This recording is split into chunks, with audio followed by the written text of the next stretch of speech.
Transformación educativa en Colombia, un viaje a través de los siglos. Este es el podcast Voces Pedagógicas. Muy buenos días a todos nuestros oyentes. Bienvenidos al podcast Voces Pedagógicas, su espacio para explorar las realidades educativas desde múltiples perspectivas. Soy Mariate Rangel y hoy los invito a embarcarnos en un fascinante recorrido histórico titulado Transformación Educativa en Colombia, un viaje a través de los siglos. En este episodio exploraremos cómo ha evolucionado la educación en nuestro país desde los tiempos de la colonia hasta la actualidad.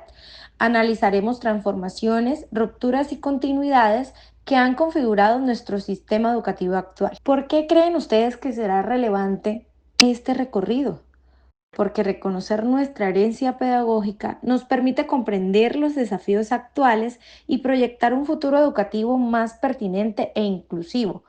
La historia educativa colombiana está marcada por tensiones entre la tradición e innovación, entre modelos importados y adaptaciones locales, entre exclusión e inclusión.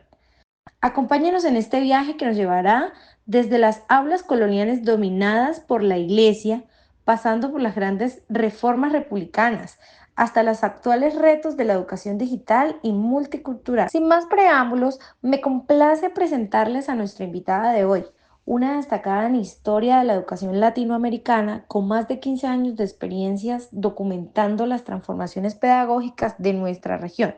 Con ustedes, la docente Diana Anaya. Muchas gracias, profe María Rangel. Es un placer estar hoy en Voces Pedagógicas para compartir esta conversación sobre la evolución histórica de la educación colombiana.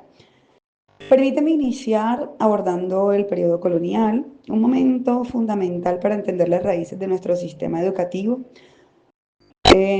Durante los siglos XVI al XVIII, la educación en Colombia estuvo profundamente marcada por el dominio de la Iglesia Católica y las órdenes religiosas.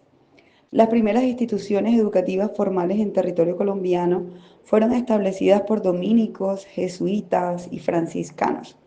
Entre ellas destacan el Colegio Mayor de Nuestra Señora del Rosario en 1653 y el Colegio Mayor de San Bartolomé en 1604, que posteriormente se convertirían en las primeras universidades del país. La educación colonial tenía características muy particulares. Estaba reservada principalmente para los hijos de españoles y criollos acomodados. Excluía sistemáticamente a indígenas, afrodescendientes y mujeres. Y se centraba en la formación religiosa, el latín, la retórica y la filosofía escolástica. El método educativo predominante era la memorización y la repetición. Los estudiantes debían aprender de memoria extensos textos religiosos y clásicos con poca oportunidad para el cuestionamiento o la experimentación. Como expresaba un educador de la época, la memoria es la facultad madre de todas las demás, el recipiente donde se guardan los conocimientos adquiridos. Este modelo colonial sentó las bases de una educación elitista, influyendo en nuestras prácticas educativas. De hecho, muchas de las desigualdades que hoy observamos en el acceso a la educación tienen raíces en este periodo histórico. Comprenderlo nos ayuda a reconocer patrones que se han mantenido a lo largo del tiempo y a identificar las transformaciones necesarias para construir un sistema más equitativo e inclusivo. Muchas gracias, profe Diana, por esta valiosa contextualización del periodo colonial. Ahora me gustaría que abordáramos el tema a la investigación de las reformas educativas del siglo XIX, su impacto y la configuración del sistema educativo nacional. Hablaremos sobre las transformaciones educativas durante el periodo republicano. Con la independencia y el nacimiento de la República de Colombia, surgió una nueva visión sobre el papel de la educación.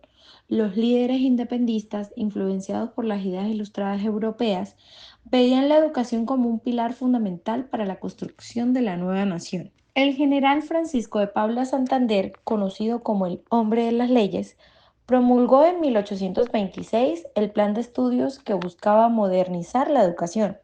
Esta reforma introdujo nuevas materias como las ciencias naturales, matemáticas avanzadas e idiomas modernos, desafiando el predominio de la educación exclusivamente religiosa y literaria. Una de las tensiones más significativas de este periodo fue la disputa entre la educación confesional católica y los intentos de la secularización. Esta tensión se manifestó claramente durante el periodo del radicalismo liberal, entre 1863 y 1886, cuando se implementó el derecho orgánico de la instrucción pública de 1870, que establecía una educación obligatoria, gratuita y laica. Este decreto representó una ruptura con el modelo colonial, pues como lo expresó el educador de la época, Manuel Ansiscar, abro comillas, sin educación popular no hay verdadera democracia. Las repúblicas modernas deben formarse en las escuelas, cierro comillas. Sin embargo, esta reforma encontró fuerte resistencia por parte de la Iglesia y sectores conservadores.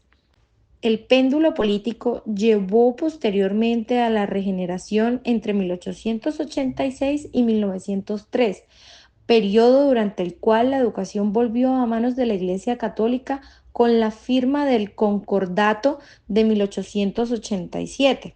Como lo expresó Rafael Núñez, abro comillas, la religión es el fundamento de la moral y la moral es la base de la orden social, cierro comillas. Estas oscilaciones entre modelos educativos confesionales y laicos, entre centralización y descentralización, entre tradición y modernidad, han sido una constante en nuestra historia educativa. Estudiar este periodo nos permite comprender que muchos de los debates actuales sobre el papel de la religión en la educación, la autonomía escolar o implementación de modelos pedagógicos importados tienen raíces históricas profundas que siguen configurando nuestro presente educativo. Estudiar este periodo nos permite comprender que muchos de los debates actuales sobre el papel de la religión en la educación, la autonomía escolar o implementación de modelos pedagógicos importados tienen raíces históricas profundas que siguen configurando nuestro presente educativo.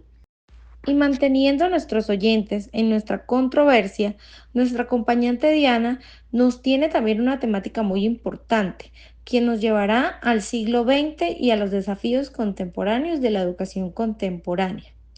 Nuestra profe Diana, quien es muy talentosa, también es especialista en políticas educativas y ha dedicado gran parte de su carrera a analizar las transformaciones pedagógicas en los últimos 100 años en Colombia. Adelante, profe Diana, te damos nuevamente la palabra en nuestro espacio de voces pedagógicas. Bueno, para mí sigue siendo un placer contribuir a esta conversación sobre la evolución de la educación colombiana, enfocándonos ahora en el siglo XX y los albores del siglo XXI.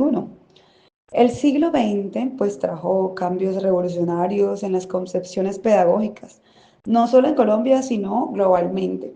A principios de siglo comenzaron a llegar al país las ideas de la escuela nueva o escuela activa, un movimiento pedagógico que cuestionaba la educación tradicional, memorística, y además proponía un aprendizaje basado en las experiencias y centrado en el estudiante. Este movimiento, influenciado por pedagogos como John Dewey, María Montessori y Ovidio Di Crowley, tuvo representantes notables en Colombia como Agustín Nieto Caballero, fundador del Gimnasio Moderno en 1914. Como lo expresaba el mismo Nieto Caballero, la escuela no debe preparar para la vida, debe ser la vida misma.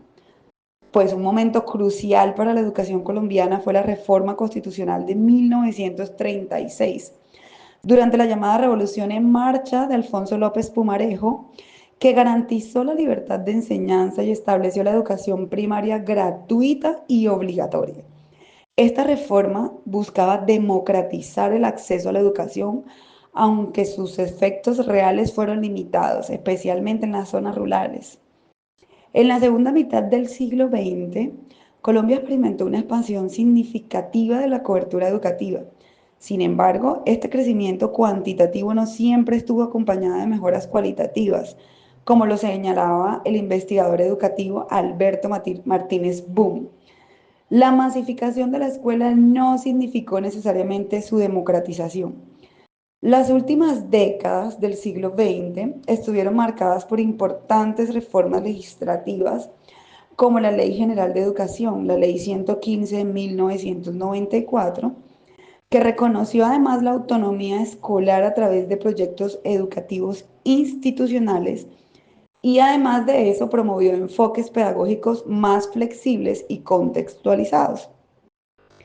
Ya en el siglo XXI, pues estamos enfrentando nuevos retos, la incorporación de la tecnología, la educación para la paz en un contexto de posconflicto, la implementación de enfoques inclusivos e interculturales y la búsqueda de modelos pedagógicos que además responden a las realidades diversas de nuestros territorios. La pandemia por COVID-19 evidenció brechas profundas en nuestro sistema educativo, pero además también aceleró transformaciones que fueron muy necesarias, como lo expresó recientemente una maestra rural.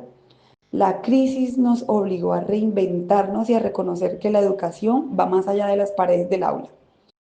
Comprender esta historia reciente es fundamental para nosotros enfrentar los desafíos actuales y además proyectar una educación más pertinente, inclusiva y transformadora para las futuras generaciones de colombianos. Muchísimas gracias, profe Diana, por aceptar la invitación en nuestro espacio, en nuestro podcast Voces Pedagógicas y por dejarnos esta mirada a las transformaciones educativas más recientes.